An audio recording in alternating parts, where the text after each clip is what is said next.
what we're going to do, we're going to target this arm.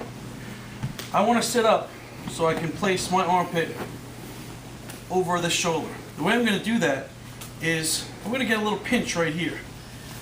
So I'm pinching my knees together, and you can sit back. Yeah. Pinching my knees together, and my back of my calf is kind of on the side of his calf right here. So I'm mirroring his leg somewhat. This allows me to sit up pretty easily, to just rock up. I don't want to have this foot up. I see this a lot. Guys go to sit up and they do one of these. And then they're kind of trying to get the Kimura off of this. You lose a lot of your stability here. So I'm just going to kind of lock this into place, squeeze. This allows me to sit up pretty easily, back and forth. I'm going to come up. I'm going to take my armpit and put it right into his neck pit.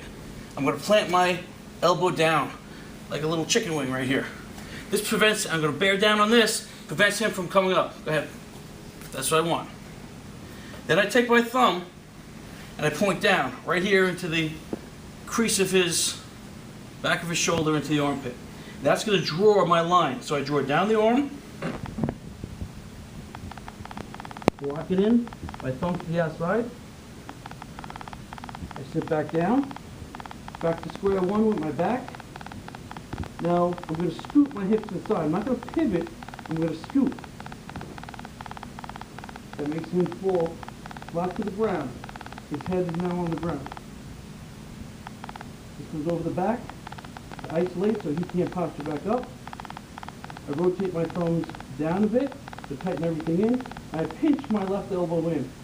When I pinch my left elbow in, that becomes the fulcrum that I take the arm bar over. Right there. Okay? The second one we did, we worked the traditional up and over of this. So we came up, locked it in the same way. Everything's pinched, nice and tight. I put this down. I came in, the same way I would start the Kimura, I locked in my position for the up and over sweep. The biggest mistake I see for an up and over sweep, as they start to turn in this direction, the guy picks his foot up. And he goes for like a scissor type sweep. When I do that, I just took my base foot away, the thing that's going to bring my hips up. And I'm locked in this position. I'm not going anywhere. So when you guys practice this, try it with and without, and you'll learn not to ever do this. So I'm here, I'm pinching, my hips come up, and I squeeze them together. When I squeeze them together, I just roll in this direction. Come back here for one second. When I do this, even if he posts, go ahead, post out. Yeah. The dynamic is up and over this post. So this is a non-entity.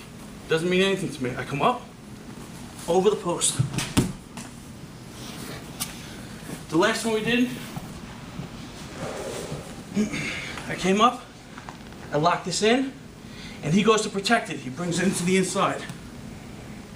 I squeeze my fingers inward, and I push the wrist to the inside, underneath him. He's going to feel some pressure right now. See what it does to his body? Go ahead. Watch this. Makes his body go in that direction. Just by turning my knuckles in. It's kind of like a little bicep crunch. I'm digging this part of my wrist into his bicep. When I turn my knuckles in, it's really putting some pressure on that. It makes his body go in that direction. In addition to that, if he's protecting this Kimura, trying to counter it, he's turning his body in that direction also. So it's twofold, getting us going in that direction. So I just squeeze everything in, he's helping me, and I just pinch my knees together the same way, and I just roll. And wind up right here, right in the mouth. Good? Good enough?